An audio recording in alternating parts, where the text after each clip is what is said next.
Sundar. My topic is how to make good PPT.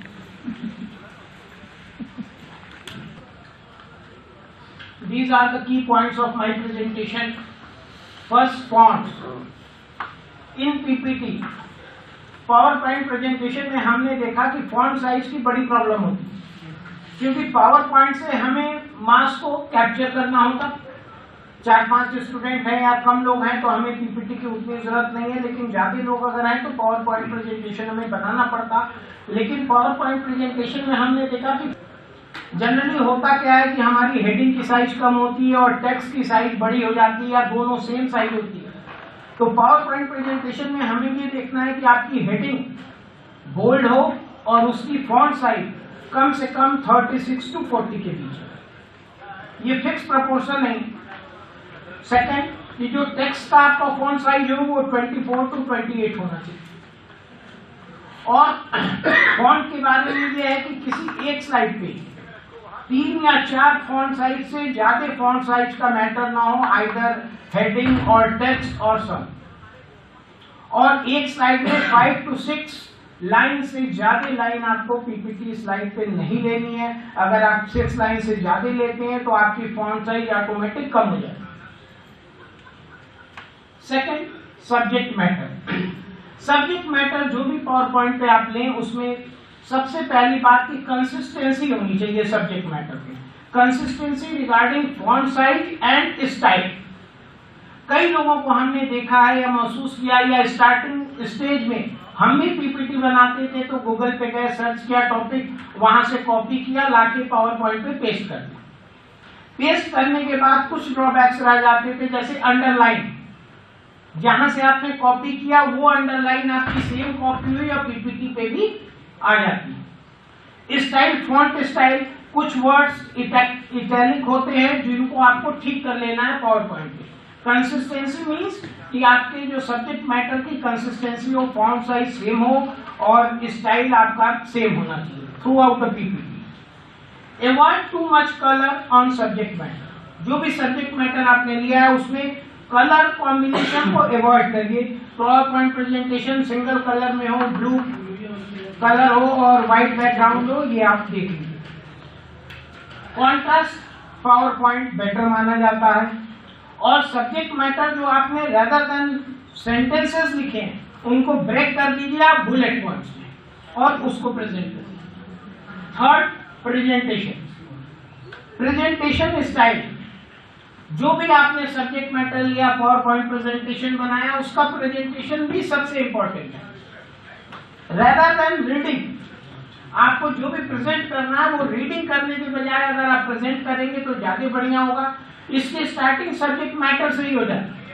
अगर subject matter आपने sentences में लिखा है तो आप उसको जनरली रीड करते हैं, लेकिन अगर आपने उस सब्जेक्ट मैटर को बुलेट पॉइंट में कन्वर्ट कर दिया है तो आपका प्रेजेंटेशन उससे बढ़िया। अब प्रेजेंटेशन के लिए 2-3 चीजें हैं कि आपको पावर पॉइंट देख के रीडिंग नहीं करनी है, आपको इन फ्रंट आके पावर पॉइंट को प्रेजेंट करना है। और प्रेजेंटेशन का मेथड, ऑडियंस की आई कांटेक्ट आपको होनी चाहिए और आप पूरे क्लासरूम में वॉक करते हुए प्रेजेंट करेंगे पेपर, तो आपका पेपर और बढ़िया प्रेजेंटेशन होगा और पावर पॉइंट प्रेजेंटेशन का थीम बढ़िया आएगा और ऑडियंस उसको ग्रैस्प करेगी। नेक्स्ट, प्रेजेंटेशन करते समय ये देखिए एक स्लाइड हमने बनाई, मैं इसको प्रेजेंट करने जा रहा हूँ। Saving is the excess of income और expenditure, investment is a part of saving than investment for long term. ये भी एक प्रेजेंटेशन की स्टाइल है कि मैंने पूरा स्टेटमेंट उसमें डाल दिया और मैं केवल उसकी तरफ देख के पढ़ रहा हूँ, ऑडियंस से कोई आई कांटेक्ट मेरा नहीं है। सेम मैटर को मैंने नेक्स्ट स्लाइड में प्रेजेंट किया, basics of saving and investment. Savings, सबसे पहले मैंने यहाँ सेविंग्स को बताया। सेविंग शॉर्ट टर्म होती है, वैल्यू रिमेन स्टेबल होती है, lower return in short term और लॉन्ग। फिर मैंने इन्वेस्टमेंट को बताया। और प्रेजेंटेशन के लिए आपको कुछ एनिमेशन भी यूज करना है तो उससे आपका प्रेजेंटेशन काफी इफेक्टिव होगा। सेम स्टेटमेंट को मैंने थर्ड वे में प्रेजेंट किया। Income, saving is totally depends upon income और एक्सपेंस। ये देखिए सेम स्लाइड है, जो पहली स्लाइड आपको दिखी वो भी सेविंग इन्वेस्टमेंट की थी, सेकंड भी थी और ये थर्ड भी है। और प्रेजेंटेशन के दौरान आपको ऑडियंस का व्यू भी लेना है, ऑडियंस को इंगेज करने के लिए आपको क्वेश्चन आंसर भी लेना। Income, expense and saving. Saving is the excess of income और expenditure. That is if you want to increase your saving, आपको क्या करना होगा? आप अगर सेविंग इंक्रीज करना चाहते हैं तो क्या करेंगे? इनकम बढ़ाएंगे या कम करेंगे? कितने लोग यहाँ हैं जो इनकम बढ़ाने की कोशिश करेंगे?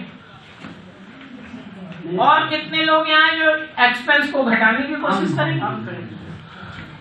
प्रेजेंटेशन की एक बात हम आपको और बता दें कि मैक्सिमम कई लोगों को हमने देखा कि वर्ड वहां पे एक्सपेंसेस लिखा, लेकिन while at the time of presenting वो एक्सपेंडिचर बोलते हैं। लिखा मीनिंग दोनों की मोर या लेस लगभग सेम है, सेंस सेम है, लेकिन आप ऐसे पर्सन को प्रेजेंट करने जा रहे हैं जो उसके बारे में कम जानता है या नहीं जानता, तो आपने लिखा हुआ एक्सपेंस है और बोल रहे हैं एक्सपेंडिचर, तो ऑडियंस उसमें एक्सपेंडिचर खोजती है और वो मिसमैच होता है प्रेजेंटेशन में।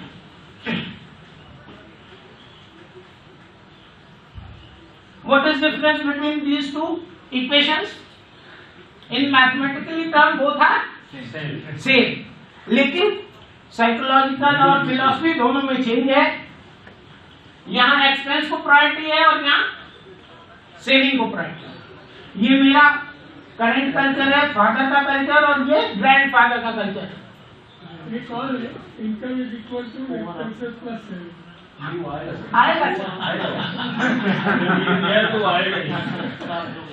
ये देखिए हमारा कल्चर, हमें पता चल गया कि एक्सपेंसेस मेरे मस्ट हैं और सेविंग 80C बहुत जरूरी।